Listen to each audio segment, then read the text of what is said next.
Welcome back to the Pesky Report. This is episode 490 of the Pesky Report, brought to you by Beyond the Monster. My name is Derek, and as always, I'm here with Jake and Hunter for the Minor League Show. I do want to just acknowledge, though, I said episode 490. We are, as a show, we are 10 episodes away from 500, so shout out. Doesn't look like we're going to be in line for the 500th episode, but that is okay. I think we had 400, or we had one of the big numbers. I feel like we've had a few of the big round numbers. Yeah, they seem to fall on us randomly. But this time it's not, unless there are shenanigans, and if there is extra episodes or something like that. But it seems like and I don't want to step on it, but I know that we've talked about like trying to do something for the 500th episode, like or like the other folks, like maybe not necessarily us. I don't know. I could be totally wrong, but. But still, we're almost at episode 500, so that is cool. But let's dive into some Red Sox minor league talk, as always. And we are going to start off in Portland. Funnily enough, we have a lot of pitching to talk about. As always, I'll hand it over to Jake. Let's start off on the pitching side of things, because I feel like that's where we're going to be spending just about all our time this week. Jake, what did you see on the pitching side of things in Portland? Or for Portland? They didn't actually play in Portland this week. It was one of the themes that we'll come across in this episode was that despite it being kind of hot weather in a lot of places across the country, it was a kind of a very cold offensive week for most of the organization, including the big league team, except for Saturday, of course. But it was just not a lot of offense. But there's plenty of great pitching to talk about, and we figured that the good place to start was in Portland, where Payton Tolle made his first start in Double-A, and he absolutely shoved. He was, coming in with a lot of this hype of really kind of just having that one bad start at the beginning of the year and a couple of other like okay starts, but just absolutely dominating in High A. Earned his trip to Double-A, and he showed exactly the right type of, or exactly like the best stuff that he can do. The fastball just keeps getting better somehow. He maxed out his high watermark was 98.9. So let's round it up and call it at 99. And for a guy like him, with his extension, his size, the sort of the angle of his delivery, throwing 99, like I mentioned this last week when we talked about his promotion. I just think that he could come up and be in the big league bullpen now, at least, and get guys out just with that fastball. I know. So we might refer to this a couple of times. Shout out to our friends who are also part of the Beyond the Monster Network, Pod by the River. Our friend Ed, who was kind of the reason why this show started in the first place. Ed and Hogdale and Justin had Ian Cundall from Sox Prospects on, and Ian made the point that if like the Red Sox were in a different position, if they were in like really seriously in playoff contention, Payton Tolle is the type of guy that they might seriously consider bringing him up this year to pitch out of the bullpen. And you might still see that, but under a different circumstance. And one of the good things that I thought I saw from this outing was I felt like his off-speed stuff was really good too, and that he was able to get some whiffs. So he had 19 whiffs in the game, which I think was at least the most in Double-A the day he pitched, which I think was Saturday. And so his line overall, six innings, 0 hits, 0 runs. He did have 3 walks, but he also had 7 strikeouts. And wait a minute, sorry, I read the wrong line. Sorry, I read Connelly Early's line. 5 innings, 1 hit, 1 run, 2 walks, 9 strikeouts for Payton Tolle. We will talk about Connelly Early right after this. He had 19 whiffs, and I said, he was able to get some whiffs on the off-speed stuff too. So he's on the fast track. If his off-speed stuff starts to tick up, and I expect that it will, he is. I think just like on a fast track to a big league role, whatever that is. I don't see any way. Like his fastball would have to back up significantly for him to not have impact at the big league level at some point here, as long as he stays healthy, fingers crossed. And the arc, like you think about this time last year, he was a draft prospect. The Red Sox hadn't drafted him yet. He ends up going in the second round. And there's all these questions about like, well, he's a big guy and he's got the extension, but he doesn't throw hard. He was throwing like 90, 91 in college. In like a year, he went from throwing 90, 91 to like 97, 98, almost up to basically 99. So we have to give our props to the Red Sox pitching lab, Justin Willard, for what they were able to do with this guy, because he so far the Red Sox look very vindicated on that pick. When I know there were some questions, I know Jim Callis wasn't really big on the pick and like a few other people, but like this was they showed that like when you get a guy with the tools into a professional pitching environment, especially one that the Red Sox have tried very hard to build under Craig Breslow, that you can see results like this, and we're seeing it already with Payton Tolle, and making Eastern League hitters look silly is the next big step that he's taken, and I fully expect that he's going to continue to impress. So I said it. I don't remember where I said it. The big thing for me with Payton Tolle is, I think I said it on Twitter. The numbers, he doesn't have like the most dominant, ridiculous numbers you'll ever see. I mean, don't get me wrong. The strikeout to walk ratio, the strikeout to innings, both phenomenal. But like the ERA, the WHIP, the batting average against, weren't like spectacular in high A. And the main reason for that was that first start that really kind of destroyed the numbers for a while. He's still in the minor leagues. You're a top pitching prospect. It's not like you're going to go out there and get 7 innings every time. Like we've seen a lot of times this year with Garrett Crochet in the majors, where they throw him out there for that extra inning and you're like, wow. Or they'll do it. They've done it with Brian Bayo recently, where it's like, wow, I'm shocked he's going out there for another inning. You're not going to get that in minor league baseball. These guys all have strict pitching limits. If his limit is 80 and he's at 75, maybe they throw him out the next inning for one batter and that's it. They're not giving him more than that, though.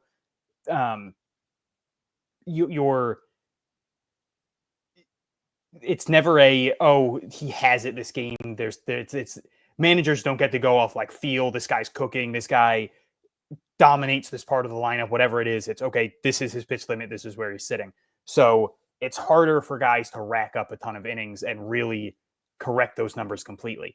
So the numbers aren't overpowering. Someone literally asked me like if he's, and they said they were genuinely asking. They weren't trying to make it sound rude, but they said like if he's so good, why were his numbers like solid in high A? Why am I not blown away by these numbers if everybody's telling me this is the guy I should look for? And it's one of those things where you have to watch him pitch and you have to see how dominant he is. And I said he genuinely might be the most dominant, overpowering pitching prospect I've ever seen in the Red Sox system. It is ridiculous what he's making hitters do. I don't think I've seen a single hitter look comfortable against his fastball. Even if they end up getting a hit, they never look comfortable against that fastball. It's not like they fouled one off and it was like, oh, they just missed it. And then the next one they hit 500 feet. It's always like, oh, he fought it off. He barely got a piece of it. And I completely agree with what Jake said. I feel like they could throw him into the major league bullpen right now and he wouldn't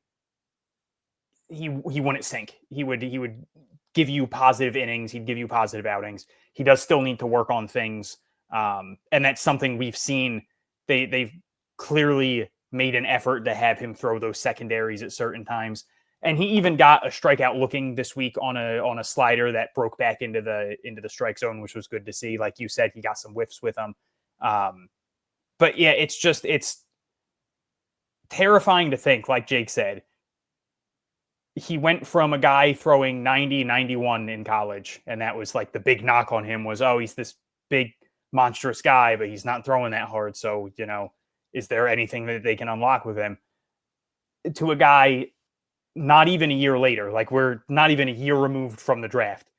And watching that game, it's infuriating watching minor league games when they don't have the radar gun on the screen, because you just have to rely on the broadcast to be like, oh, that pitch was 97, that pitch was 98. And luckily the broadcast was pretty decent about it. But it's not like he was topping out at 90. Obviously he topped out at 98.9, but it's not like he was like topping out at 97. He was consistently throwing 97. There was a good like 12 pitches where the broadcast was like, oh, it gets a strike in there at 97, gets a strike in there at 98, gets a strike in there at 97, gets a strike in there at 96. Like it's not like it was 93, 93, 93. Oh, he reared back and got 97. Like this is a guy sitting in the high 90s at this point. And yes, sometimes some games it's a little bit lower. Sometimes as the game goes on, it diminishes a little bit, but you're seeing more consistent high velo. And it's like next year, are we talking about another bump? Obviously, he's not going to bump up 8 miles an hour. That would be insane if all of a sudden the Red Sox had a prospect throwing 107 miles an hour. But like, does 97, 98 become his like lower range? And is he soon hitting 99, 100? Is he topping out over 100?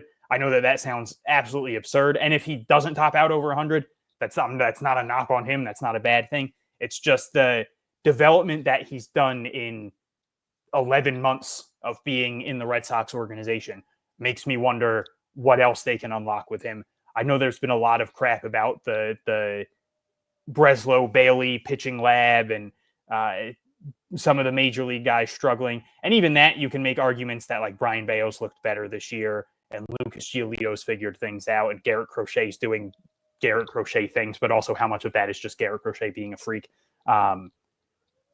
You can't, and we've talked about this before, if you want to knock on the major league pitching situation, you can. It's very hard to look at what they've done with minor league pitchers and not be thrilled with what Driveline, what Bailey, what whoever has done for this minor league system. And Payton Tolle seems like he's one of the top beneficiaries right now. Yeah, Tolle's been amazing. There's kind of no other way to put it. Although I don't want to get lost, the other part of this game was obviously Tolle, but like David Sandlin also goes 4 innings, only gives up 1 hit himself, no runs, and then the 2 walks and just 7 strikeouts. I mean, you combine the 2 of them, yeah, that's just kind of unfair. And all it's just unfair. Good luck. Tolle, who's left side pumping, high 90s, and then you think you might get a break. Maybe they bring in a reliever. Maybe he doesn't throw that hard. Nope. David Sandlin comes in. Have fun. And on Sandlin too, like he's had this year has been better by the numbers. Obviously, I mean, just if you kind of want to go ERA, his ERA is almost basically 2 runs lower.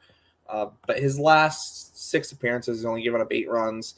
I know he had the 5-run outing in there. So like if you kind of take that out, well, also if you take out the 3-run outing too, 4 of his last 6 appearances have been scoreless. So if you actually want to kind of phrase it that way, so Sandlin's looked really good as of late, and I think kind of there's almost an embarrassment of riches in this kind of Portland rotation. And I know we're going to talk about Connelly Early, who just it's kind of insane. And then you also too kind of start looking at we'll get to Greenville obviously, but just an embarrassment of riches. It feels like I remember starting the show and we were just like hitting, and then this guy had a nice pitching performance. He went 5 innings and gave up 2 runs. Like, great pitching performance. Like, and now we're just like, yeah, there's like how many guys having scoreless appearances like week after week after week. It's kind of crazy. And I think this kind of speaks true to that kind of pitching lab the Red Sox are creating, where it's like you can't just look at the big league results, because the results in the minor leagues are like absurdly impressive. Like for like Tolle jumping up to high 90s from low 90s. And that's just one example, right? the Red Sox right now are positioning themselves to potentially become a pitching factory, maybe. That's the hope. Fingers crossed. That's the hope. But there's a ton of talent in the system right now for, just on the pitching side of things, and there's a lot of talent in Portland, that's for sure. Speaking of Connelly Early, 6 innings, no hits, no runs, did walk 3, struck out 7. I mean, what else does Connelly Early have to do to earn a promotion? I don't think any of us have the answer to that, in all honesty.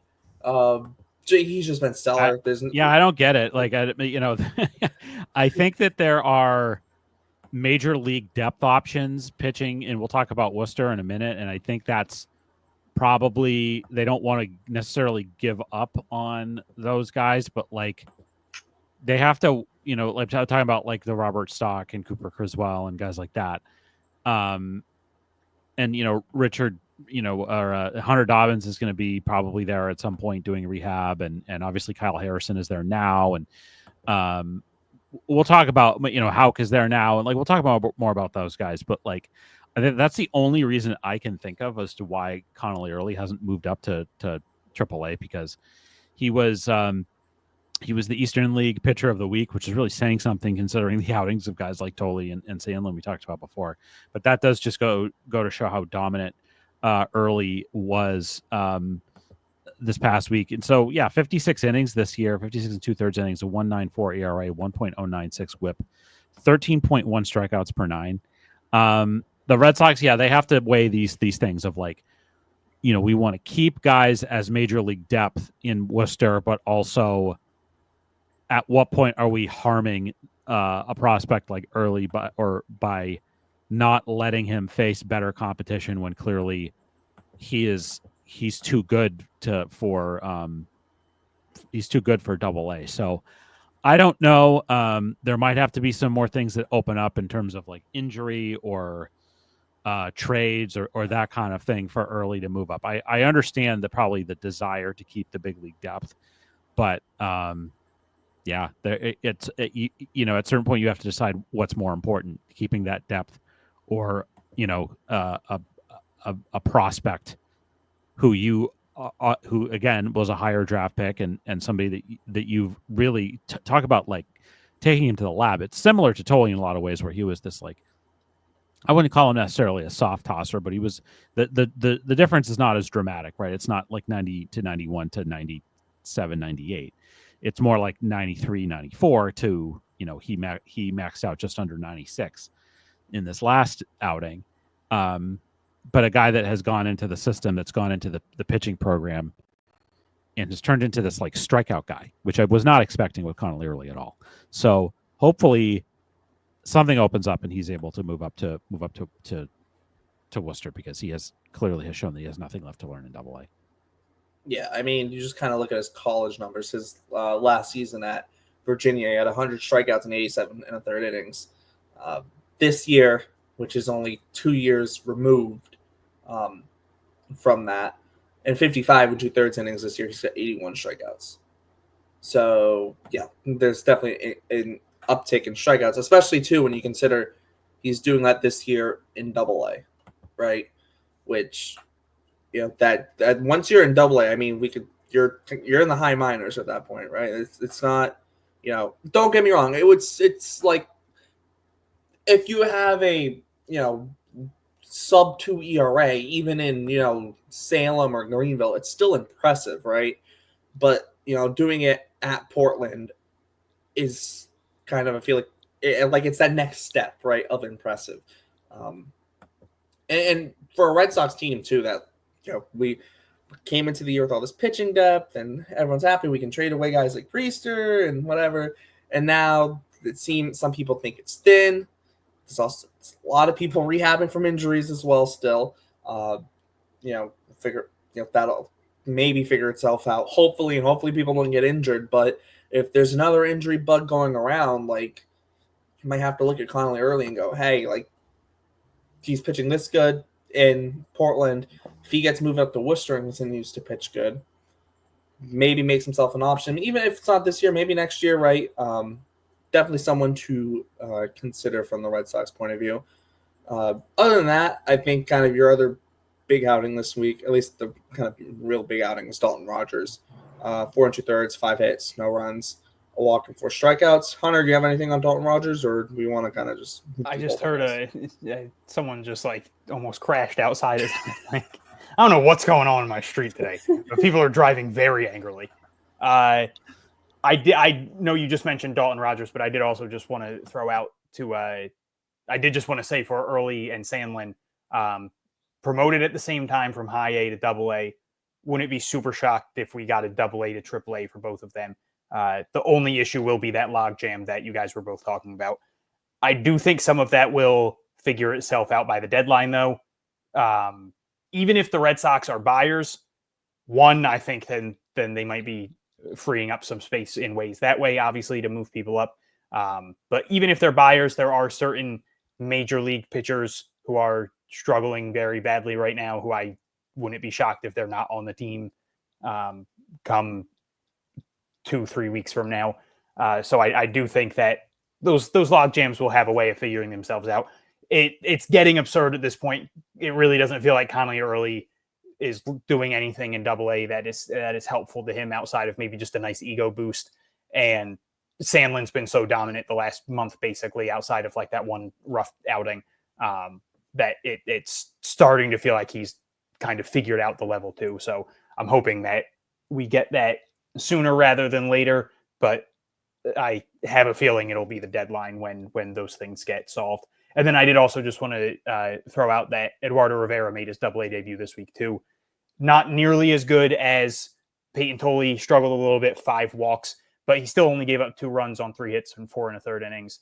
And he did strike out 6 batters. So the walks were an issue, which was not an issue in high A for him, which it highlights the difference between the levels. You're facing much more mature hitters, but still not a bad outing, a bad first double A outing for Eduardo Rivera, especially considering what he was considered at the start of the year. Like this was just a guy in high A, and now he's a guy moving up at the same time as Payton Tolle to double A. Obviously not with the same fanfare as him, but with some fanfare. Like people do know who he is now.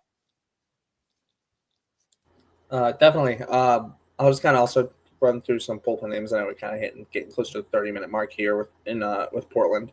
But Jeremy Yellen gave up 1 run in 2 2/3 innings between 2 appearances. He had 4 strikeouts, no walks. Jonathan Brand had an inning in 2/3 of an appearance that were scoreless. He had 2 strikeouts, no walks. And then Zach Bryant had an inning and a third that was scoreless, only gave him 1 hit, no walks, just the 1 strikeout. And then friend of the show, CT, did give up 3 hits in his inning and a third appearance, but all his outs came by with the weight of strikeout. So can't complain about that. I guess this will be a very brief, talking about hitters. There's not a ton going on. Before we move on to that, I did just want to bring up, there was a shout out to a friend of our show, Chris Hatfield, who got the news drop of all news drops in terms of just injury updates. Like, shout out to Chris, and we were kind of talking before about the fact that he like didn't know how many tweets it was going to take. So he had like the 1/X like dudes like. But anyway, Luis, the big news that he had was that he said that Luis Perales is progressing in his rehab from Tommy John surgery, and he has a tentative return in late August. So we talk about how insane the Portland pitching staff already is. It could possibly get more insane in the next couple of months with the potential return of Luis Perales. Like, don't forget how nasty that guy is, and that would be amazing to see him pitching in games before the end of the season. So, and if he does come back, he'll obviously have to rehab, but he would get activated by Portland, and that's where he would probably be for the rest of the year. So anyway, just wanted to mention that before we go on to Can you imagine if Luis Perales would have worked throughout the offseason and come back and just gain even more velo? Yeah, just nuts. That's a dream. Offensive side of things, there's not a ton going around. I guess there's kind of no other great place to start, I would say, than Zach Earhart. 7 hits, had a homer, 3 RBIs, 3 walks, just 5 strikeouts. It's been a weird week. I think we talked about this too a little bit before the show, and you mentioned it, Hunter. There's not a ton of great offense in the month of June. There hasn't been a ton. Earhart's been one of the few consistent performers. This week he had a on base over 400, just kind of continuing to just like do the things that are, I don't know what the right way to put this, but like he does the things that like aren't like eye catching in terms of like he's getting on base. He's not like, yeah, he had a homer this week, but he's not like the jump off the paper prospect. But like when it comes down to it, his numbers look good. You watch him play, like his at bats, like he's drawing his walks, doing kind of the Chase Maidroth, not in the way of like obviously Maidroth was absurd, but like just kind of like doing the things that don't necessarily always show up in the box score, or if they do show up in the box score, they're overlooked. I think that's how I feel in some ways about Earhart right now, because like I feel like every single week we come in and he's 3 walks this week, 5 walks, 4 walks, 5 walks every single week. It's getting to be a lot, and obviously the play discipline's there, and he's carved himself a spot in this Portland lineup that it's been him, Alan Castro, Mikey Romero's now healthy, and not a ton else. And funnily enough, Mikey Romero also had a good week this week as well. So that's kind of shows the state of the Portland lineup right now. Mikey, yeah, like you said, Mikey Romero had a decent week. He went 8 for 22 with a steal. All 8 hits were singles, but I mean, he's getting on base, so that's fine. And the other guy I wanted to highlight was Max Ferguson. Went 6 for 15 over his last 4 games. The numbers are not great at the moment, but over his last 10 games, he's seen a significant boost. So entering June 18th, he was slashing 152, 279, 240. He's up to a 191, 310, 279 slash line. Obviously, that's not going to win him any awards, but that's a pretty significant boost in all 3 categories. So that's one of those things where just hopefully he's trending in the right direction. He's a very important piece for Portland because when he gets on base, he has a ridiculous amount of speed. And he's just a really good guy who tends to hit at the bottom of the order, who they can plug anywhere defensively. And he's someone who can get on base and set up situations for someone like Mikey Romero, who tends to lead off the game or lead off the lineup.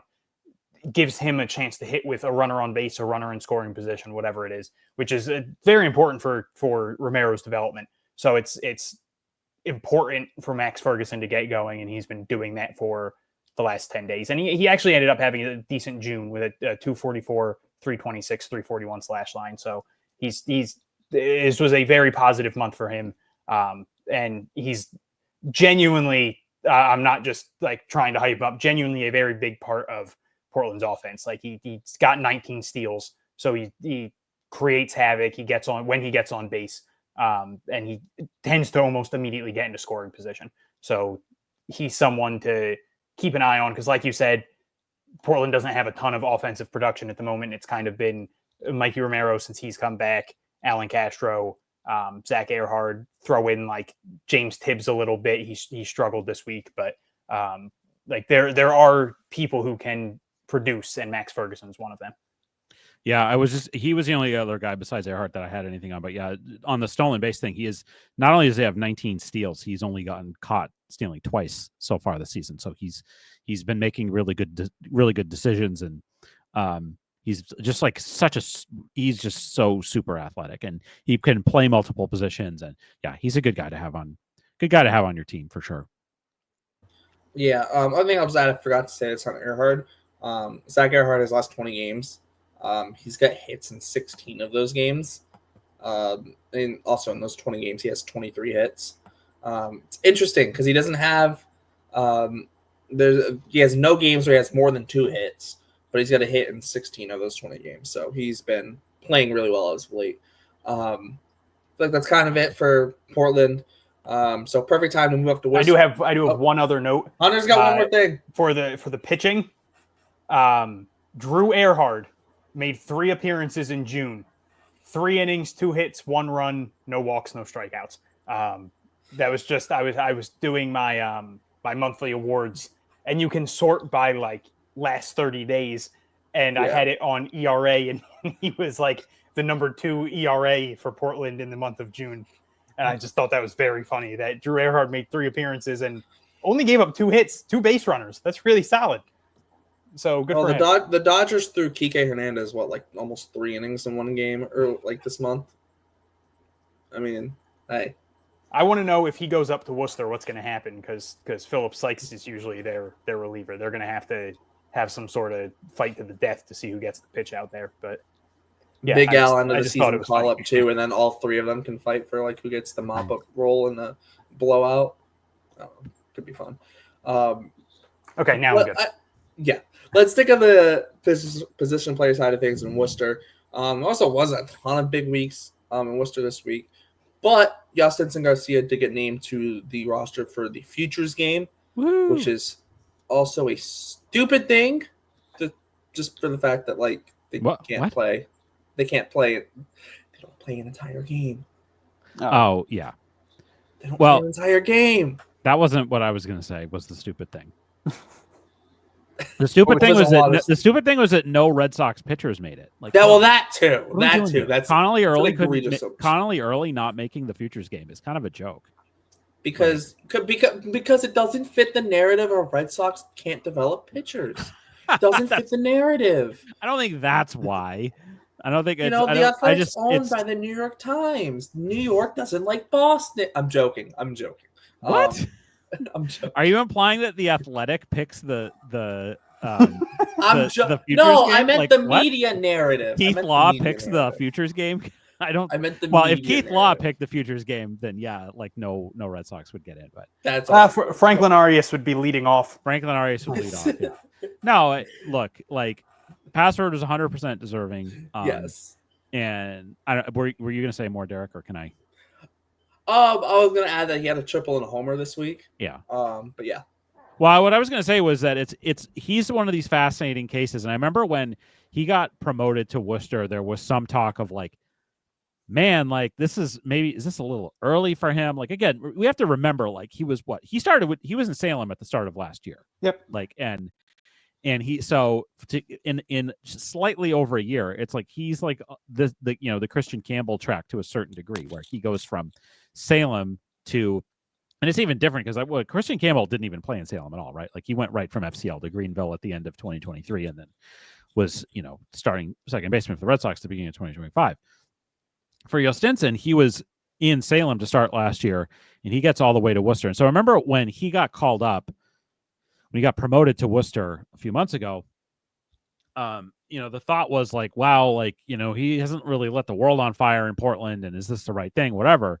And it's just one of these classic cases of a guy goes up, because now he's played in the exact same number of games in Portland that he played in Worcester, and he hit 9. He has 12 homers on the year, and he's hit 9 of them in Worcester. He has a 932 OPS during his time with Worcester. And there's probably a lot of different reasons for that. I wouldn't be surprised if part of it was the weather, and the fact that Portland had all those rainouts early in the year, so it was probably a difficult time to hit in April into May for Yastinson, but he is absolutely deserving of this. 12 homers, 40 RBIs on the year, 275.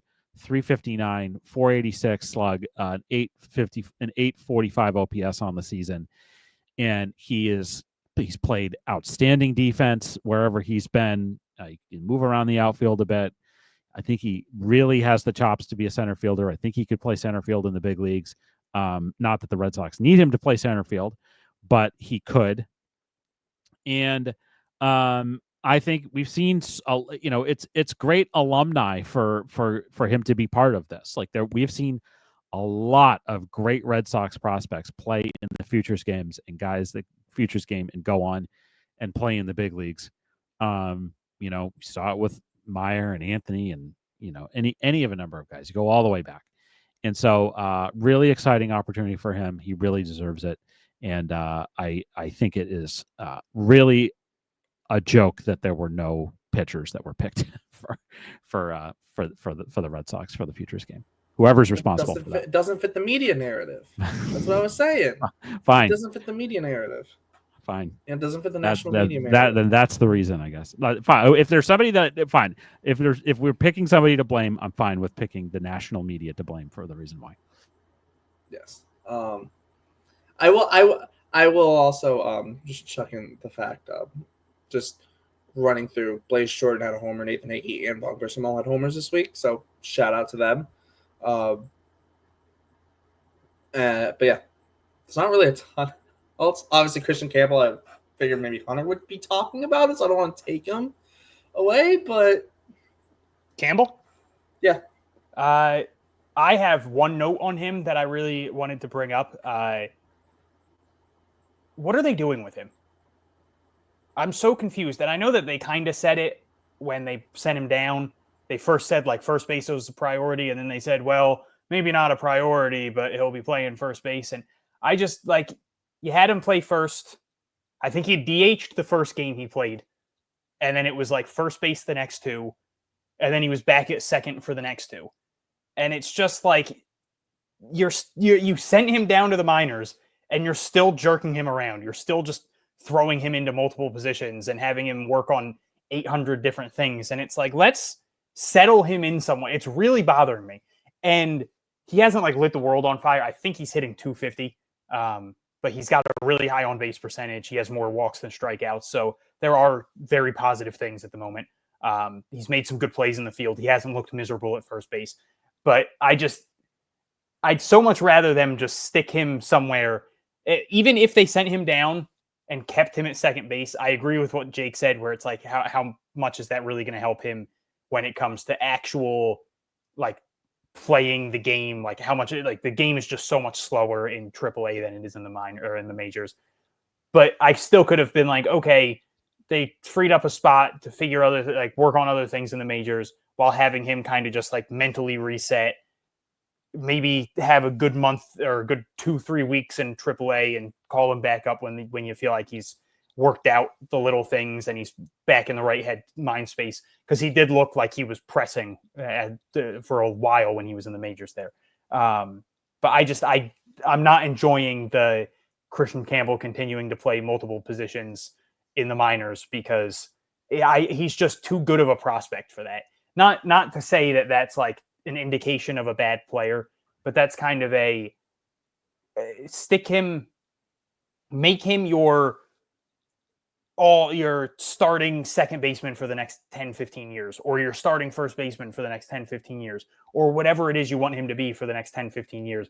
But don't have him be, I promise this is not an insult to him. Don't have him be Brock Holt. Don't have him play 5 different positions. And it's like, oh, well, he's still playing 112 games a year, 120 games a year. No, he should be your 135 game, 150 game second baseman or whatever position. It's just, it bothered me that his first week in the minors, where you're working on his first base defense, saw him play 2 games at first base and then throw him back at second.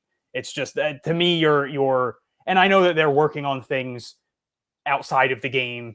He's getting training, it's not like he's only practicing when he's playing in the game. He's still got practice. He's still got like extra training at defensive training and all that stuff.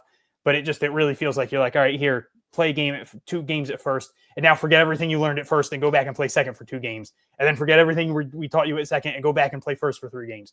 Like I feel like that's stunting development, and it's bothering me. So conceptually, I agree with you. Like, but I think that they have to make certain exceptions for certain players depending on how important they are to the organization. Kristian Campbell is the only guy currently in the Red Sox minor league system who is making $80 million worth of major league money. So I do think that he is a bit of an exception to what I'm about to say. But what I would flip back around to you is, how many guys in the system, other than like catchers, like some catchers, I would say actually probably most catchers, and some first basemen, I think, like, how many guys only play one position in the games? I don't really think there are many. This is the way the Red Sox operate as an organization. Like, if you can play middle infield, like you play second, you play short. Some guys will play third. Some guys will even play first.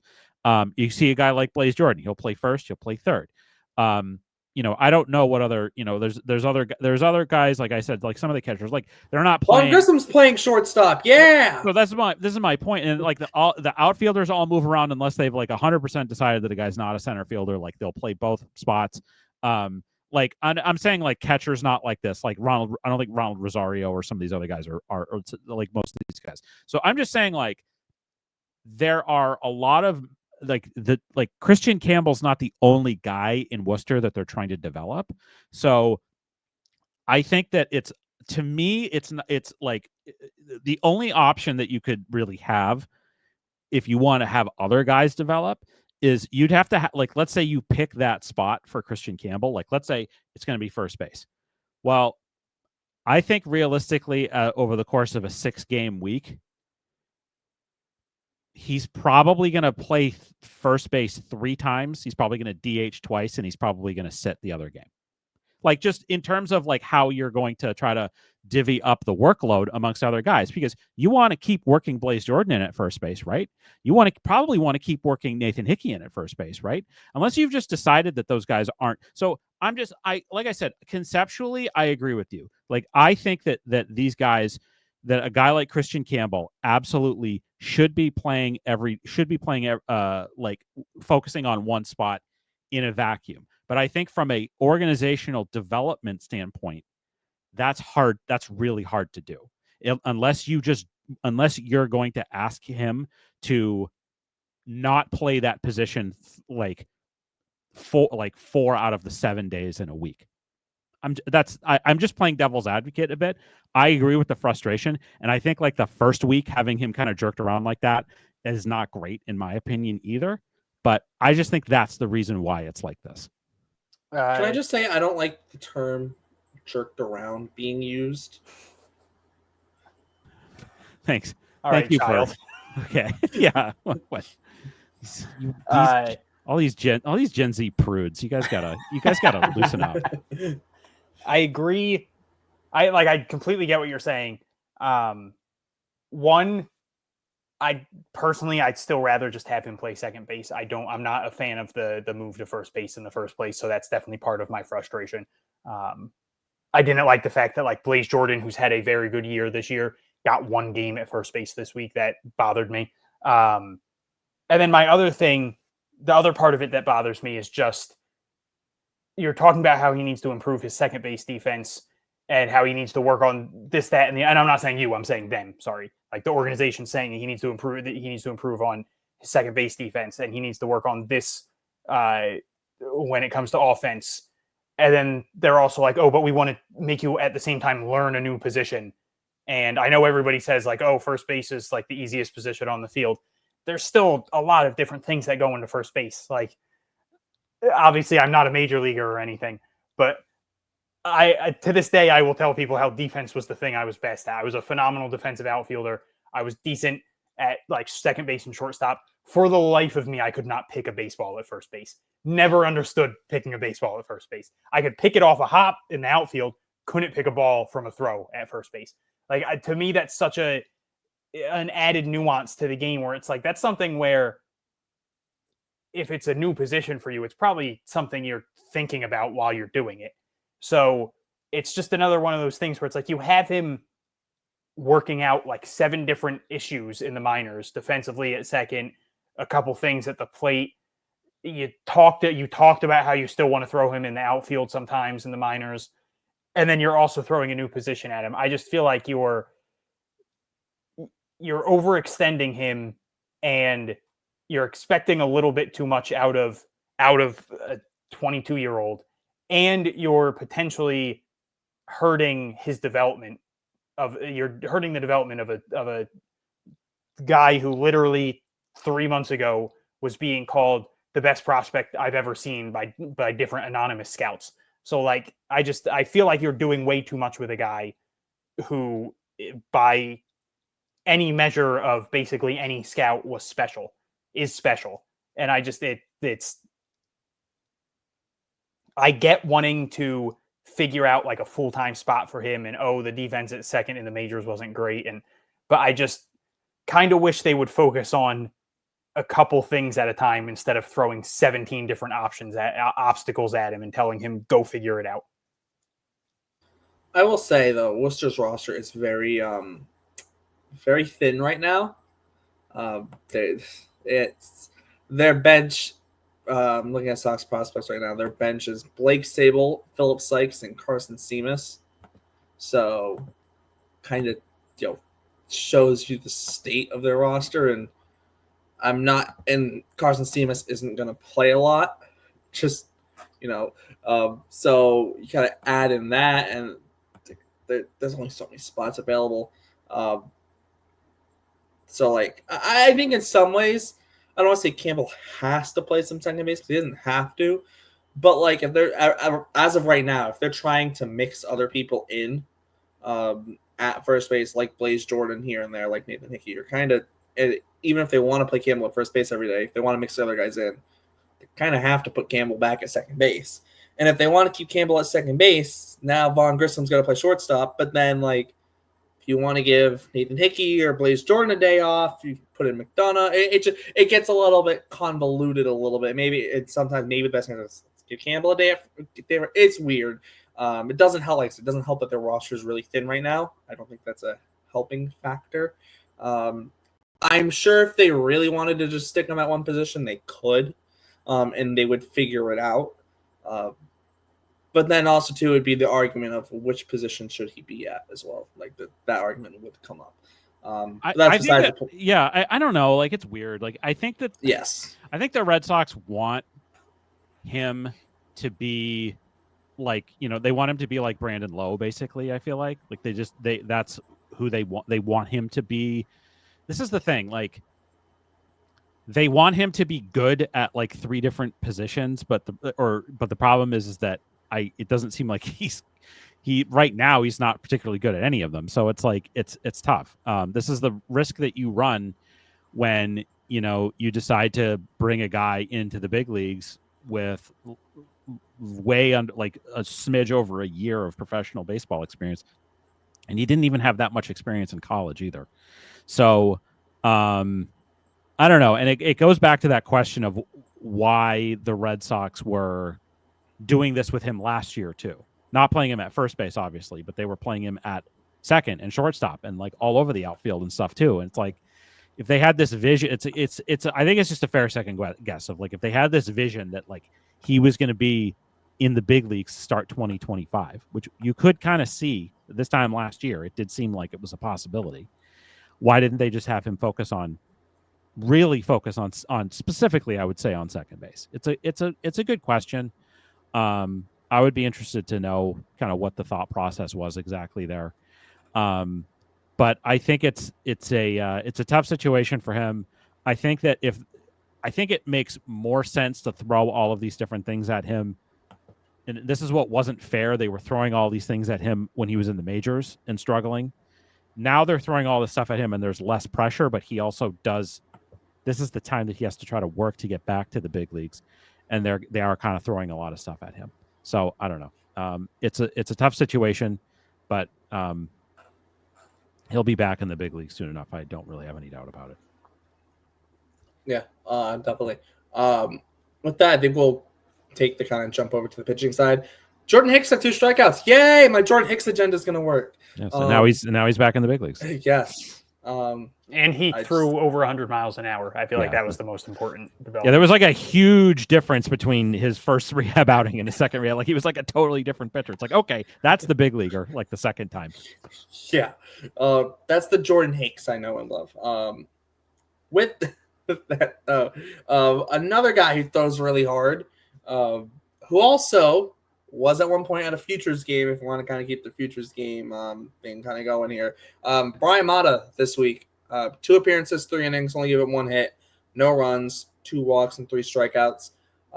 Feels like he's been doing better as of late. And in the month of June, he did have the 2 appearances against Buffalo where he gave up 2 runs in each of them. But outside of that, every single appearance -1 has been scoreless. Every other appearance in the month of June, you take out those 2 appearances, it's 7 games and only 1 run given up instead of 9 games and 5 given up. So, yeah, one kind of bad week with 2 bad appearances, but outside of that, he's been good in the month of June. So hopefully it's Motto really. Hopefully it's him kicking things into gear. We know this, with him, the stuff is always there. There's just question marks on controlling command, as always. But he's got the stuff to be a big league pitcher, and there's a reason that he's in AAA and he's still kicking around in the Red Sox organization even after getting DFA'd. There's a reason he's still there. Would be nice to see Brian Mott in the big leagues at some point. I'm not saying it's going to happen necessarily, but I mean, it's been a long time. Hopefully he's really kicking things into gear and he gets a chance at some point, because it would be really fun considering he's been in the minors for a lot of time. He's gone through a lot of injuries and stuff. It'd be nice to see him finally get that call up, just from a kind of more of a being just more of the perspective of being a fan of Brian Mata, but he's looked better as of late. So I feel like that's a big plus. Jake, do you have anyone? Because I have someone, but I feel like you might want to talk about him. So we didn't talk about Kyle Harrison yet. Oh yeah, I don't know if that was that was. I was saying that was not. I genuinely blanked on Kyle Harrison. Yeah, we got like really talking about we got really talking about Kristian Campbell stuff, and that kind of and the Jordan Hicks. Well, yeah, I'll just bring up. So Kyle Harrison made his organizational debut, and he was okay. Like, I think probably people look at the line and thought he was terrible. Like, he did give up what was like 8 hits, only pitched 4 innings. One thing to really remember on this was that he did not pitch in a game between June 10th and the start, which was June 26th. For a guy like in the rhythm of a season who's healthy, that's like a while to not pitch in a game. So there had to be a degree of rust with him. But it was a lot of weak contact. He gave up the home run he gave up, I believe, was to Brian De La Cruz, right? Who, hit like what he hit like 24 homers last year in the big leagues.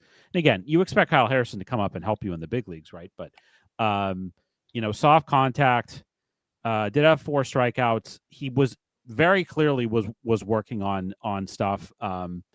Thought the velo was decent. He was working on the cutter, and so I'm interested to see how he looks next time out. And then probably after that, we'll see what happens with the big league rotation with Walker Buehler and also Tanner.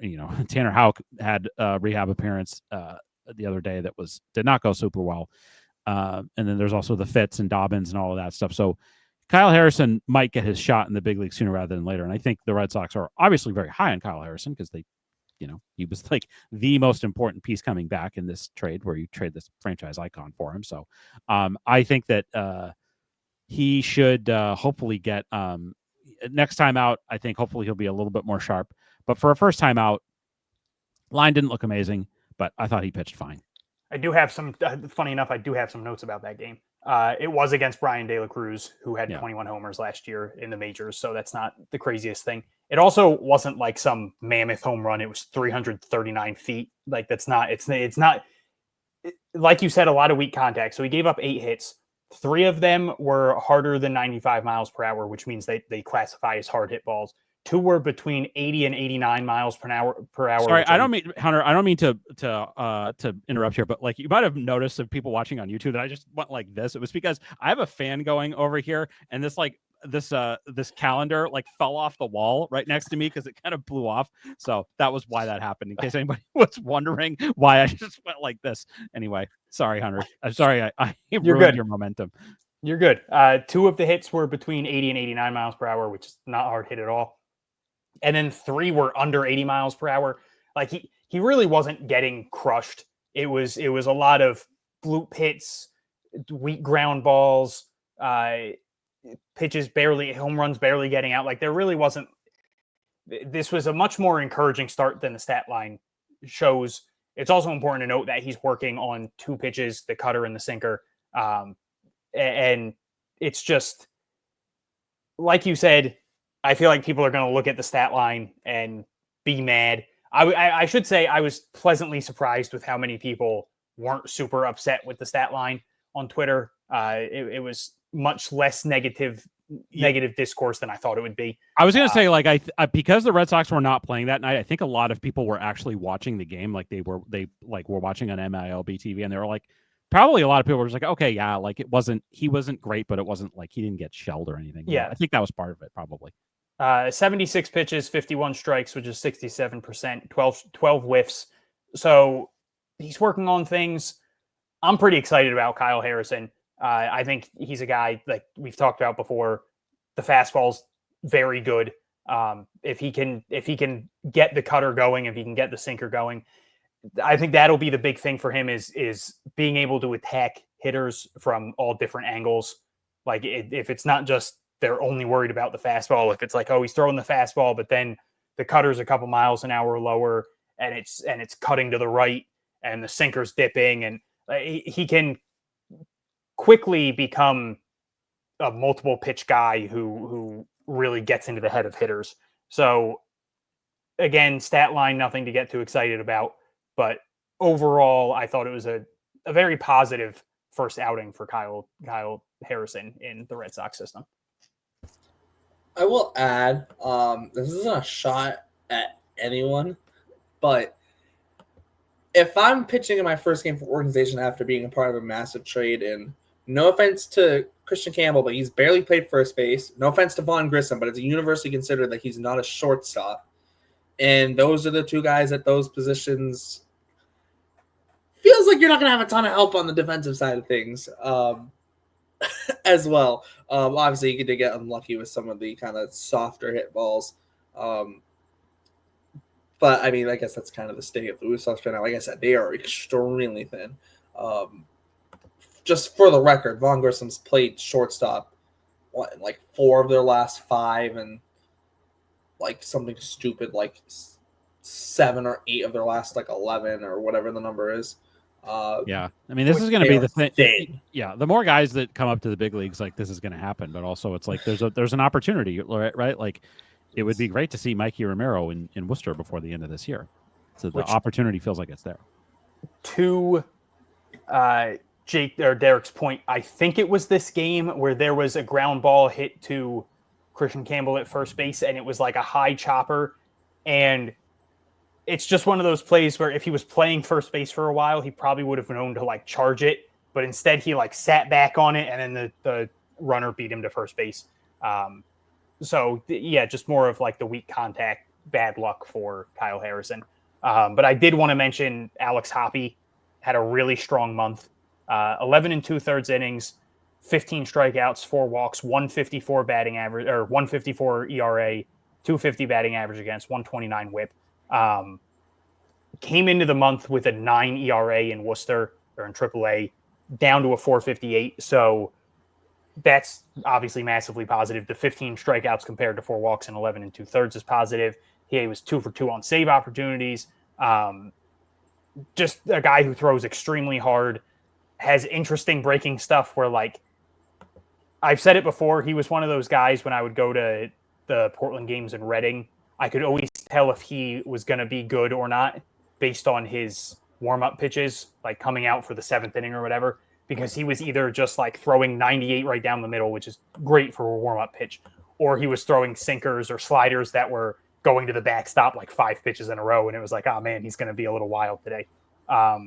And that's kind of the thing with Alex Hoppe is sometimes like he throws very hard, but sometimes he has very little command. And I'm not just saying in the sense of like walking people, but sometimes like the slider's just flat and right down the plate.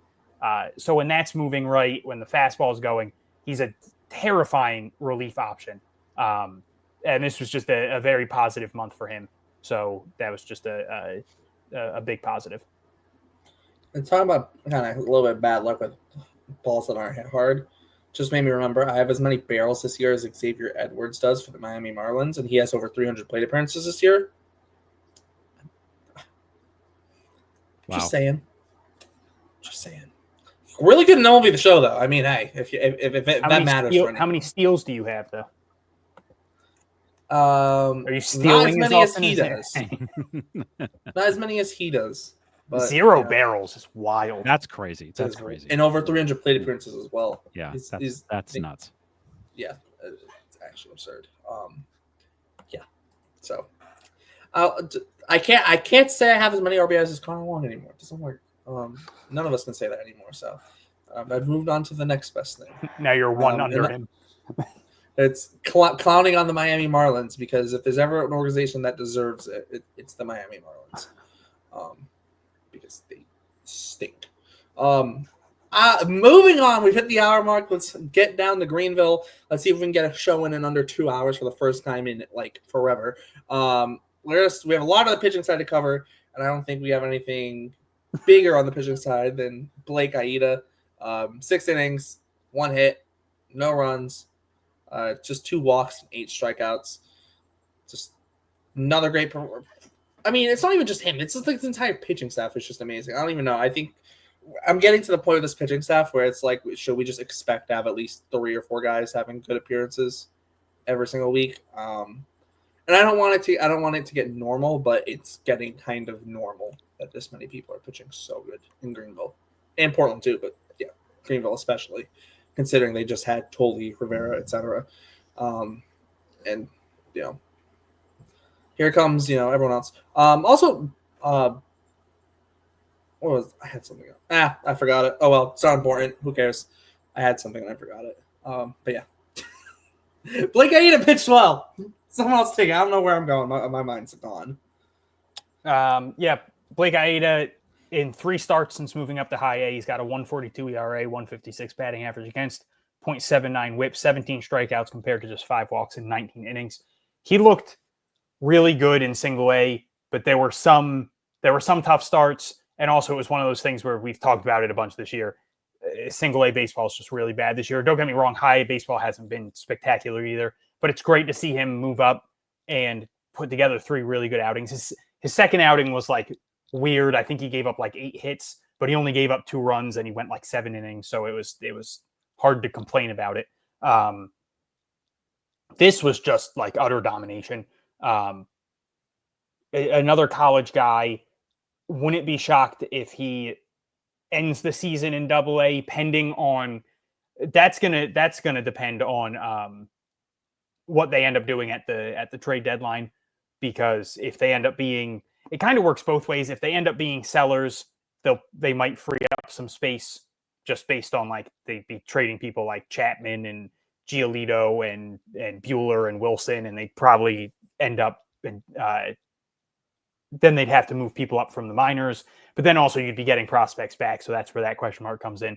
And if they're buyers, obviously they would be trading off pieces. So he's someone that it's going to depend on who gets moved in those deals. And obviously, as long as he's not moved up or moved on from, he seems like someone who could finish the year in AA, just because, as I mentioned, college guy, putting together really impressive starts in high A. He's one of those guys who, whenever he's on the mound, I always feel like the game's going to go really quickly. He always seems to have like 1, 2, or 3, like 8 pitch innings, which is just phenomenal when you're trying to watch 4 games at a time. 5 games, I guess, if you count the Red Sox game. But he's been probably, I don't want to say like he hasn't been the most shocking, because that would be Eduardo Rivera. He hasn't been like the most dominant, because that would be like Payton, Tolle, or Connelly Early.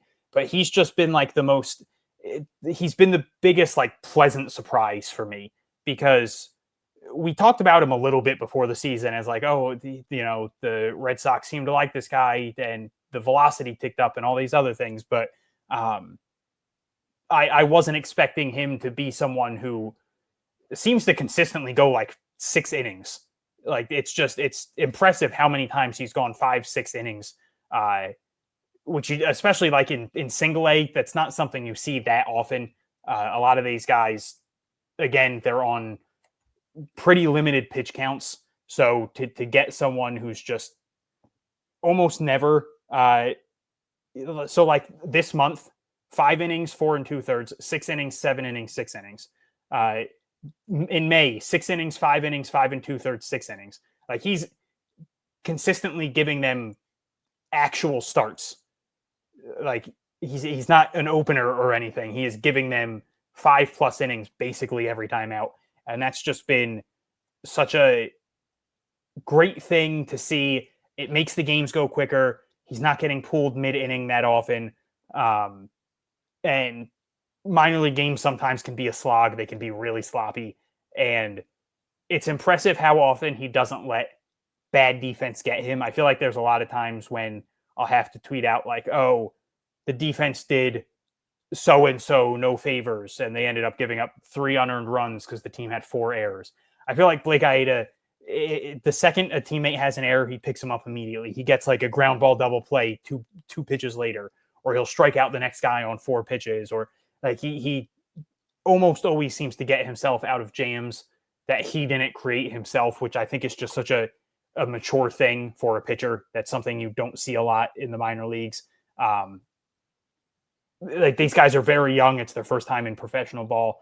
It wouldn't be shocking for them to get over, I don't want to say overconfident, but like those things will mess with your head. And he tends to do a fantastic job of not letting anything get to him. Now I wanted to expand on something that you mentioned, which was it's not necessarily related to Greenville and the pitching, but Greenville, but like on Sunday, Craig Breslow was in the booth and he was interviewed by Dave O'Brien and Will Middlebrooks, and I actually thought that those guys did a really good job of holding his feet to the fire. It was pretty well done. The question came up about fundamentals and about defense in the minors, and or at least like the guys, everybody knows like the Red Sox have been a bad defensive team at the big league level for a long time. And the question came up of like, guys come to the big leagues and they struggle defensively. They're not, they don't know how to make the right plays. They don't know whatever. And Breslow mentioned something that was interesting, which was, and I might butcher exactly what he said, but he basically said that like the Red Sox have run the sort of analysis of, in his words, out conversions, I think is what he said. He said that the Red Sox are like the worst organization in baseball and through the minor leagues in terms of out conversion. And they, it seemed to me based off of that based off what Breslow said, that the Red Sox are aware of this and that they're going to try to make changes developmentally to emphasize more on defense and fundamental things. And so whatever it is that they're doing wrong, whatever they're not doing, they want to try to do better at. And it speaks to your point, Hunter, about how, a lot, and I think it's I think even at a baseline, it's expected to a certain level in the minor leagues, because these guys they're minor leaguers, they're prospects. They're not going to be super polished defensive guys. And occasionally we see a guy like Ceddanne Rafaela fly through the minors who's amazing defensively. And there are guys like Nelly Taylor and others who are spectacular defensive players, but it doesn't come naturally to everybody. And the speed of the game doesn't come naturally to everybody. So I think that it was interesting to hear Breslow say that they are looking into what they can do from a developmental standpoint, to try to improve this, and hopefully in the long run, that is going to help the pitchers be even better, and it's going to lessen how much work and effort they have to put in. And so anyway, I wanted to just mention, like we talked about a few guys, but yeah, it was a really good week for the starting pitchers overall. And a guy who like I two guys who I wanted to specifically mention were Noah Dean, who I just feel like friend of our show. I think that if in a different organization, he would probably be in Double-A already. I mean, he's been in below Double-A for a while. 5 innings, 3 hits, 1 run. He gave up a home run, 7 strikeouts, 1 walk. He was great. And then I also just wanted to mention John Holobetz, who it was a good week for the guy. There was a lot of discussion this week about the Quinn Priester trade, because Quinn Priester had this like very outlier outing this past weekend where he struck out 11 guys on the Rockies, no less. Let's not forget that.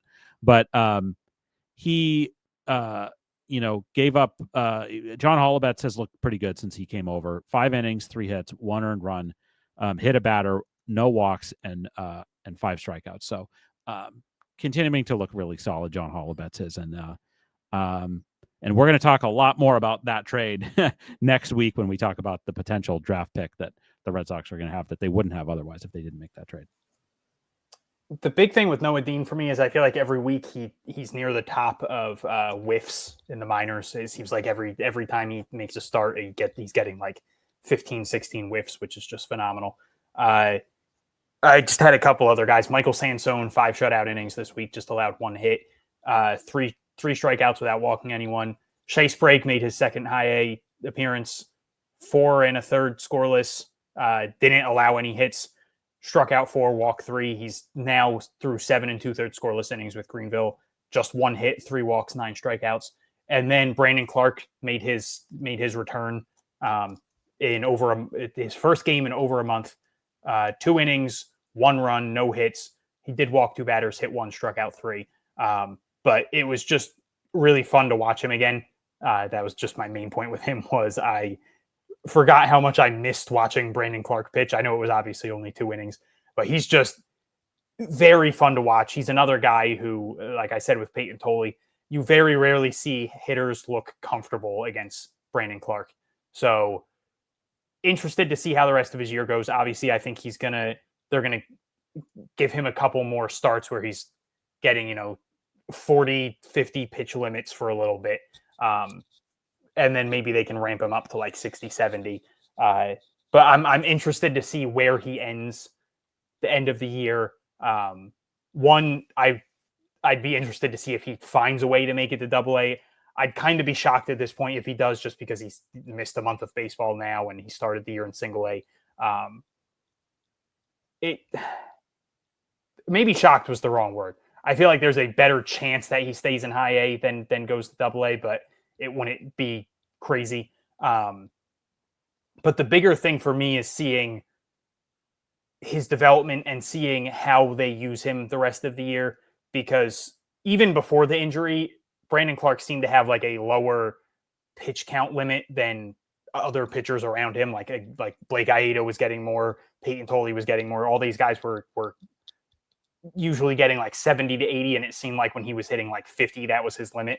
So that's what I'm interested in seeing is do they give him 70, 80 by the end of the year? Because if they do, we might be seeing some legendarily dominant outings from Brandon Clark. Thanks to Hunter. Someone said Sprague before I had to fumble over it. So also shout out Trevor Story. My fantasy team is loving Trevor Story right now. But yeah, a lot of good pitching performances this week. I'll just run through the scoreless appearances, the people with scoreless appearances.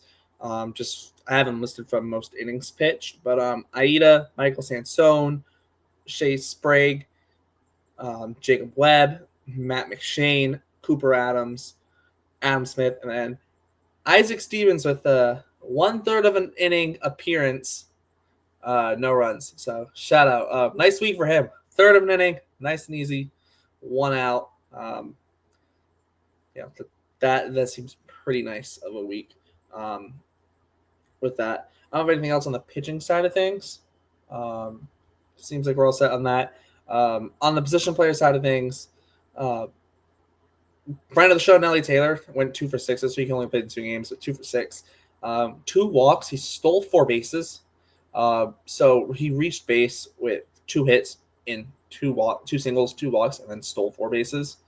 So yeah, speed's legit. I know it's only high A, but still, I mean, come on, like that's still absurd. So shout out friend of the show, Nelly Taylor. And then Ferry Rodriguez, he's had a real rough time of it. But he went 5 for 16 this week with a double, 2 walks, just 4 strikeouts. He also stole 2 bases. Oh my God. Red Sox are running Chase Burns out of Boston. That's besides the point. But yeah, Ferry Rodriguez had a good week. I don't know where I was thinking because, yeah, my brain's gone. I don't know anymore. My brain's gone. I'm off in La La Land. But yeah, it's not like we do this podcast every week. That's true. And you can't be prepared and not have your brain gone. But no, I'm prepared. No. I am prepared. There's just one like really wait till you get to be my age, Derek. That's all. No, there's one really small issue. David Hamilton just had an RBI single. That is mind blowing. Yeah. Yeah, So- look, I'll jump in here. It was a very bad week offensively for the Greenville club, and yeah, Yoferi Rodriguez was the only guy who really had anything worth talking about. 421 on base percentage of the week. He did have a couple stolen bases as well. He's been really up and down since the trade. I think like when it first came in, it was like, yeah, this guy looks great, whatever, and he looks like he's kind of struggled with velocity and struggled to hit the ball hard with any kind of authority. But he's talented, you can tell, and he's good defensively too, and like he can do some stuff. I don't know that we've got like a star in our hands with Yoferi Rodriguez, but like definitely nice to see him just put together a good week. But other than that, it was a very quiet offensive week for Greenville. Yeah, not a ton, literally like nothing else offensively for Greenville. With that, we'll take the trip to Salem, our last affiliated level of the week, and I want to save the pitching for last here because there was some good pitching performances. Let's start on the offensive side of things this week. I feel like, Yolan Cespedes hit a homer, but Justin Gonzalez had 5 hits in 6 games, including a double, 2 walks, just 3 strikeouts, also stole a base. I'm just waiting for Justin Gonzalez to get to Greenville, whether it's this year or next year, just get him out of Salem. Or for the rest of this year, Salem goes back to being high A, Greenville goes back to being low A, and then at the end of the year they switch, and then Justin Gonzalez goes to Greenville again next year for high. It's not gonna happen, but like a man can dream here. Get Justin Gonzalez out of Salem and that terrible ballpark that just kills hitters. I shouldn't say it's a terrible ballpark. It's not. Everybody that's been there says it's a great it's park. not a terrible cool ballpark. view, It's just not hitter friendly. Bad place to hit for sure. Yes, absolutely. Very much so. Very much so. Gonzalez, good week. Obviously, we talked about him last week, I think. So I don't want to just regurgitate that. But yeah, Cespedes, obviously the homer wasn't. Once again, there's not much else on the offensive side. Yeah, well, I wanted to bring up Andy Azakar, who didn't have like the most amazing week. He had 278 for the week, 350 on base. He had 2 RBI and a steal. I want to go back to the conversation that Ian Kundle had on Pod by the River, and he mentioned just that, and I haven't, he didn't go into specifics, and I would be interested to know. He sort of indicated that for Andy Azakar, the numbers below the hood for him so far in Salem have been really excellent. So you like to see that. Again, I don't know what specifically. I'm assuming we're talking about exit velo and contact in the zone and 90th 90th percentile exit velocity and that kind of stuff. So I would love to know more about that. I'd love to know more about that with Justin Gonzalez too. But it sounds like these like really young guys and Andy Azakar is very young. Has gotten off to a good the good start that is maybe masked a bit by the really bad hitting environment in Salem, like what Derek talked about. But certainly continue to keep your eye on what Andy Azakar does. He is one of those guys that seems to pass the eye test when you watch him, where there will be games where you look at the box score at the end and he goes 0 for 4 and you're kind of shocked because it feels like he was doing things all game. And he was barreling up baseballs and all that. So, yeah, definitely not completely shocking. And I 100% agree with you. I would love to see what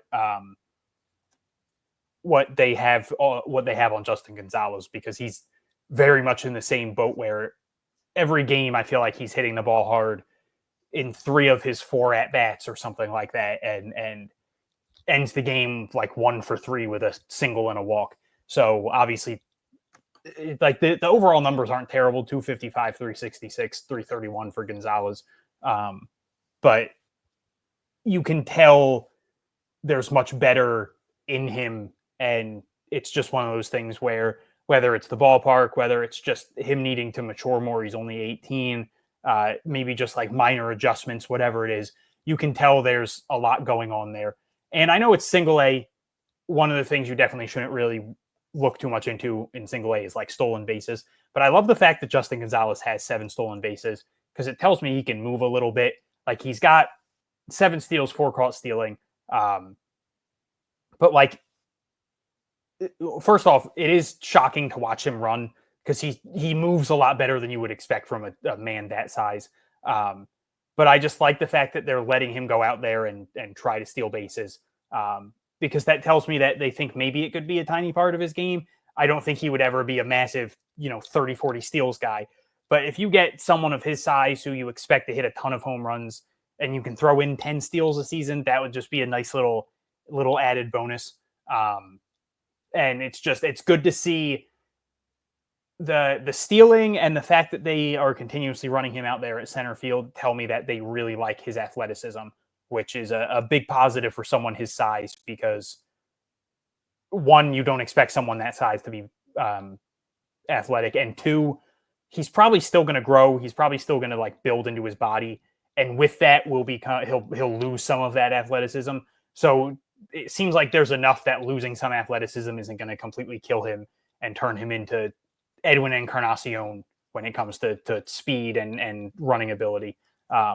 So it seems like there's margin for error there, margin for room for growth. I don't know how to word it, but like as he grows, the athleticism won't turn into an absolute dud. So that's just the big positive I've noticed with him so far. Yeah. I don't have anything else on the player side of things. On the pitching side of things, Earlickers reunite. No, stop. Stop saying Earlicker. Austin Ehrlicher. Jake, when you weren't here, I called him Ehrlicher. I want you to know that. Okay. I was like, Jake's not here. Name. It's Ehrlicher. Gotta call him. Do not call him that. I said that. He's also pitching. I said Earlickers reunite. Austin Ehrlicher. He's also pitching his ass off, so I'm just going to start calling him Ehrlicher because he's been phenomenal. I don't want to upset the man. Well, I said I said Earlickers reunite, then I said Austin Ehrlicher, not ear. Who's the Earlicker then? Like, what do you? I don't know. Some guy at the Willy Wonka chocolate factory. I don't know. Derek's into some real weird. I'm distracted by Brent Suter because whenever he gets set, he looks like he's trying to take a standing shit and not get toilet cooties from the toilet. Oh my god! Anyway, he is pitching well. Ehrlicher has been pitching well. 5 2/3 innings this week, in his one appearance out of the bullpen. 2 hits, no runs. Did hit a batter, but it could be more efficient depending on who you ask. Walking him, 2 walks, and then just the 3 strikeouts, but still solid performance. Pitching well. I didn't know where I was going with that, but I had to get the Okay. Get our I just want to say, like, for guys, there's one other thing. Like, Devin Futrell pitched really well out of the bullpen. 4 innings, 3 hits, 0 runs, 1 walk, 3 strikeouts. Did Futrell start? No, I think that was in relief. Maybe it was a start. Was it a start? I thought I had written down that it was in the bullpen. So I have it as a start. So I don't know. Oh, I was Ehrlicher pitched out of the bullpen. That's why I was a little I was off. Yes, Futrell was a start. But I did just want to mention, again, we're talking about guys and some guys that are injured or coming back or whatever. I figured this was a good time to bring this up again. Chris Hatfield, shout out to the GOAT. He had a tidbit about Brandon Neely. So Brandon Neely is somebody we have not talked about at all this year because he hasn't pitched at all this year. He's not made his professional debut. We talk a lot about all of the guys that the Red Sox drafted pitching wise last year, and a lot of these guys have been awesome. Tolle, Brandon Clark, Blake Aita, other guys. Brandon Neely was the 3rd round pick. He was the pick after Tolle and before Clark, I guess, right? Clark was the 4th round pick, I think. Brandon Neely has had forearm stiffness. He developed it in spring training, and he has not pitched at all this year. He was put on the 60-day IL. Thankfully, it didn't need surgery, that kind of anything like that. According to Chris, he's been in a mound progression, and he's expected to throw a live bullpen this week. That is amazing news. Or maybe it was the end of the report from him was from Friday, so it could have been. I don't know when he's supposed to throw the live bullpen. I would assume that when Brandon Neely is healthy, he will he'll start in Salem. But Brandon Neely was like, I think Florida used him out of the bullpen late, like last season, but he has a big fastball and a big slider, and it's, we'll see if other stuff develops for him. But a super exciting arm. I think he was a guy that before he kind of maybe had some control issues, went to the bullpen. I feel like he was supposed to go earlier in the draft, and then he fell kind of into the third round. So another exciting arm to throw into the mix at some point here. I just wanted to make sure we talked about his good recovery from it. It's amazing. It's awesome that a guy gets diagnosed with forearm stiffness. It wasn't worse than that, and he doesn't need Tommy John surgery or something. So shout out to Brandon Neely. We look forward to watching you pitch. I just had notes on Futrell and Ehrlicher. Ehrlicher, 17 2/3 innings, 1.53 ERA, 1.23 batting average against, 0.91 WHIP in June. He had back-to-back rough outings at the end of April. He gave up 6 runs in 2 innings in two appearances, April 19th and April 25th, and he has been phenomenal since then. And then Devin Futrell, kind of the same thing. He gave up 3 runs in 2 innings on April 24th, and he has given up 3 earned runs he gave up 3 earned runs in 12 1/3 innings in June. He didn't pitch in May. But just a strong month for both of them. Salem has kind of been boring, for a lack of better words, this year. I mean, they all like the big hitters seem to get promoted whenever they're hot. Franklin Arias, Antonio Anderson, Fraley Encarnacion. They have thrown a couple people into the mix, but they're younger, so they're not dominating as those other guys were. And then on the pitching, so the pitching has kind of really had to step up. And don't get me wrong, Salem's record this year is not great, but a lot of the games they win have to be more pitching centric. So getting these guys giving you 3, 4, 5 innings out of the bullpen. I mean, two of Ehrlicher's, so 5 innings, no hits, no runs, 1 walk, 7 strikeouts, 3 2/3, 3 hits, 1 run, 3 walks, 3 strikeouts. And then this week it was the 5 2/3, 2 hits, no runs, 2 walks, 3 strikeouts. So he's doing his job. He is coming into games. The first game I mentioned was a start, but the other 2 were out of the bullpen. Coming into games and giving them a lot of innings and giving up no runs and keeping the team in the game. And that's all you can ask for from these guys, is to give your team a chance. And he's done that. And in 2 of those games, he actually picked up the 2 most recent games, he picked up the win. So he is getting rewarded for those good performances. I just realized I've been thinking to myself, every time I hear someone about to say Austin Ehrlicher, I keep on thinking someone's going to say, oh no, I got this. I keep on thinking someone's going to say Austin Aries, and then it's not, and that's Ehrlicher. I am here. Okay. So the wrestling talk, my eyes just glaze over. But I assume that's what that was. Yes. Yes, it was. But no. Well, I mean, Austin, Air, Reeds. You get what? 3 syllables. He's infamous for no selling after a match one time. Okay. Yes. He took a devastating move, and the second they counted to 3, he just got up and left. And he ended up leaving the company, and everybody was like, "Oh, this guy's a douchebag." That's just a terrible way to go out, but sure, that's it. It's a good way to make sure no one ever hires you again. That's also true. Yeah. I'll just that was the wrestling minute. Yeah. And now the FCL minute. Yeah, I was going to get to that. Now we have the FCL/DSL minute. Jake, take us away. The FCL/DSL minute. I got 3 guys for FCL. Outfielder Anderson Fermin went 5 for 10 with 2 runs, 2 doubles, and 3 RBI. So good week for him. This always, is an exciting thing when a catcher has a good offensive week at any level of the minors, because we are very desperate for any kind of a glimmer of any kind of a catcher. Jorge Rodriguez went 5 for 12 with a home run, 4 RBI, 3 walks, and a stolen base. So Fast catcher. I like to see that. Again, take all the numbers with a grain of salt. We're talking about kids here, but and then on the pitching side, I have just one name, Merlene Bido, 4 1/3, 3 hits, 1 earned run. He hit a batter, 2 walks, and 6 strikeouts in relief. So good stuff from him. And then I'll just mention DSL. I only have Dorian Soto, just like the name to watch in the DSL for sure. Friday, he was 3 for 5 with 2 runs, triple and an RBI. On Saturday, he was 2 for 4 with 2 runs, a double and 2 RBI.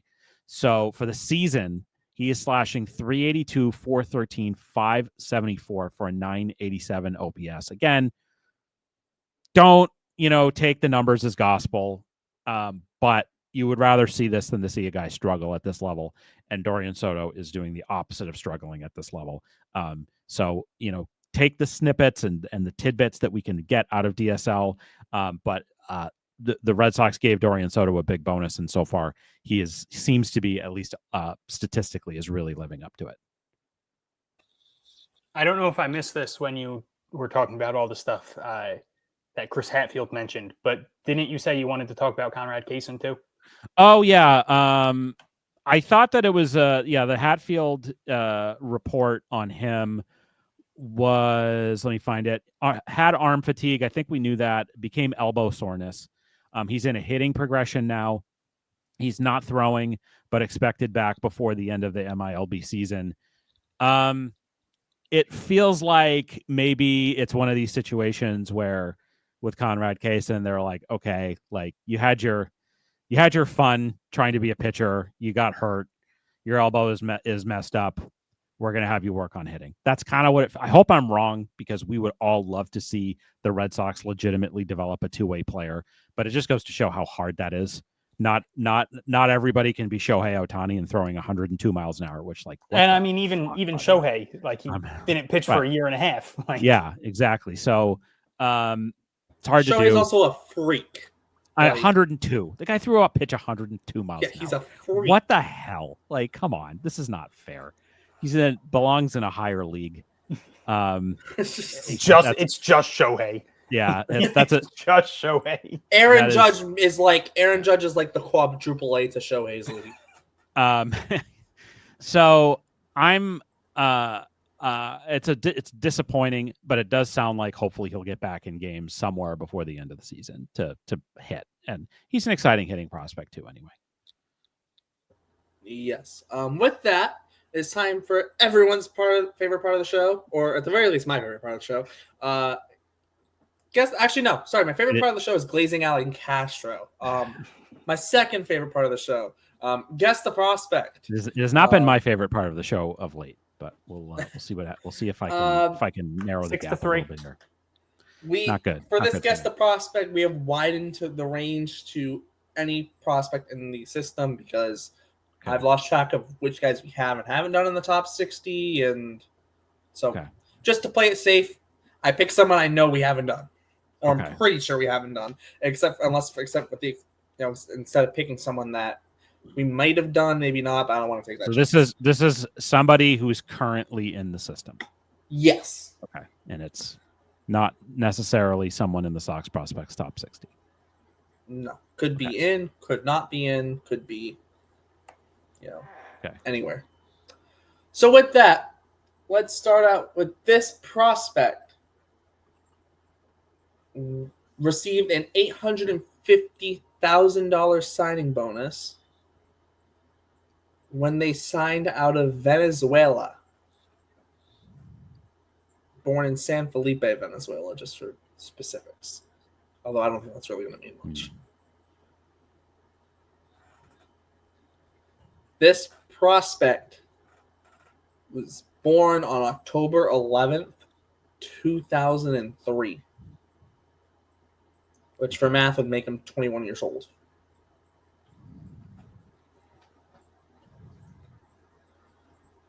This prospect is listed at 6'1", 185 pounds.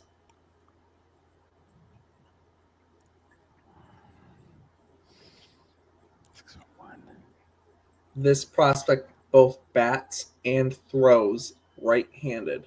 Is it Luis Cohen? Nope.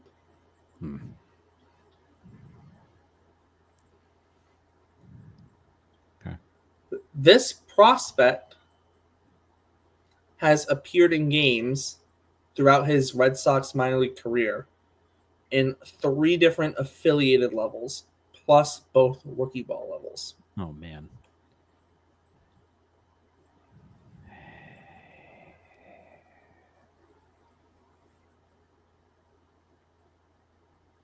Through his Red Sox career, Is it Abram Liendo? Nope. Fuck. Is it Marvin Alcantara? Nope. Is it Luis Ravello? Nope. Is it Juan Chacon? Juan Chacon. Ah, you said it first. Okay. Nope. It wasn't. Not him. I feel like we've done Juan Chacon. I think we have. Is it Rita Senna? Senna? No. You're just like repeating what I'm saying like a very person. Is it Giovanni? I swear you're just is it like Giovanni Cruz? No. Gabriel Jackson. No. I don't think he's Venezuelan. I'm just throwing out names. Just Hayden Mullins. No. Classic Venezuelan Hayden Mullins. No. It's not Hayden Mullins. This prospect is Rule 5 eligible at the end of this year. Juan Montero. No. Is it This Jetix and Paez? No. Luis No. Ravello. No. I think I already said I that. think he was already said. This prospect's only award was that he was the Red Sox minor league defensive player of the month in May of 2023. Ronald Rosario. And Durso Lira. Jake's got it. We're just like throwing out random names. Yeah, that was seriously, that was weirdly really tough. Like I feel like we've had tougher ones before, like in terms of like I just feel like that was weird. He doesn't split your mind though because he's only played in 4 games this year with Portland and he's the Woo Sox basically bullpen catcher. Right. I think And that's there- what threw me off is when you said he's been through 3 levels and the rookie ball leagues. I was like, okay, so he's got to be in Portland or like back in Greenville. Like he played a couple games in Portland or something. So I never was really thought Anderson Lira. that clue was originally going to be he's been at all 4 like affiliated levels, but like he hasn't appeared in a game for Worcester. So I was like, Really, they gave. So I didn't realize that he got an $850,000 bonus. Like that's wild. That just goes to show you that like there's not always a correlation between the bonus level and kind of what they're going to end up being as a prospect. Although to be fair, he could be in the minor leagues for a while as a defensive-minded catcher. Sure, I'm not trying to knock him. I'm just But saying, no, there's nothing wrong he's with not- that. I mean, hey, he's a lot better at baseball than any of us. So, I mean, good for him. that's- Goes without saying, but I mean, except for not Xavier Edwards, but Oh. Hey, Xavier Edwards can't catch. that's true. That's true. Can't play catcher, I should say. I just was going back and looking that year, 2021. Blaze got the biggest bonus. He had a $1.5 million bonus. Lira got the second most at $850,000. Luis Ravello was next at $545,000. Jetix and Paez and Abram Liendo each got $450,000, and then Alvaro Mejias got the next biggest at $300,000. And then it's like basically everybody else is like out of the system except for Andy Lugo got 10,000. Kareem Ayubi and Aberson Polanco. Kazu Sawamura with an asterisk. Yeah, it's like with the 0. Yeah, it's just goes to show you how much of a crapshoot it all That's is. crazy. How many of these guys are not on the roster? Yeah, it was only 4 years ago. Organization. And what's up with Alvaro Mejias? Like that's a name I haven't even like I guess he's pitching in FCL. He's on the FCL roster this year. He's on the FCL roster. He hasn't. Well, he hasn't pitched since 2023. Yeah, Tommy John surgery. So he's coming back from Tommy John, but that's just a name I haven't even thought of in a very long time. That's true. That is true. But I mean, he pitched 1 game. He pitched 2/3 of an inning in 2023. He basically hasn't pitched since the DSL in 2022. That's absurd. That's a long time ago. What happened to Elvis baseball? Soto? Oh yeah, that's a good one. Like what happened to such and such guy? We could have a whole other show about that. That is true. That's actually true. With that though, we have We've come under the 2-hour mark. Yay! Done it Oh under the man, 2-hour mark. I never thought I'd see this day. Yes. Jake's gonna be so happy once we're off. He might do a happy dance even at this point. You know what? It's not. I look forward to this every week. It's fun. I am back. I'm enjoying doing normal person stuff, but I also do enjoy when I can go watch the rest of the Red Sox game, which is apparent. It seems like it's already. Well, I don't want to speak too soon. It's 7-zip. It's 7-zip, and Crochet's on the mound, and you got to feel pretty good about that. But yes, I'm going to be in my glory tomorrow night when it's the 1975 reunion. That's going to be great. I will just add quickly. Next week, like Jake mentioned earlier, we will have kind of a draft preview. So that'll be next week. That'll be probably the first 20, 30 minutes of the episode or longer. It'll be longer than that. It'll be longer than that. It'll be long. Let's be honest with us. Last year, 20 to 30 minutes. We'll be lucky. We'll be lucky if it's under an hour. I think we said that last year. I think 20 to 30 minutes. I think it went like an hour. So it might be an hour. So yes. Well, considering how the bats have been going, we might just be talking about draft and pitching. True. And that might be it. So, but yeah, we're going to wrap it up here.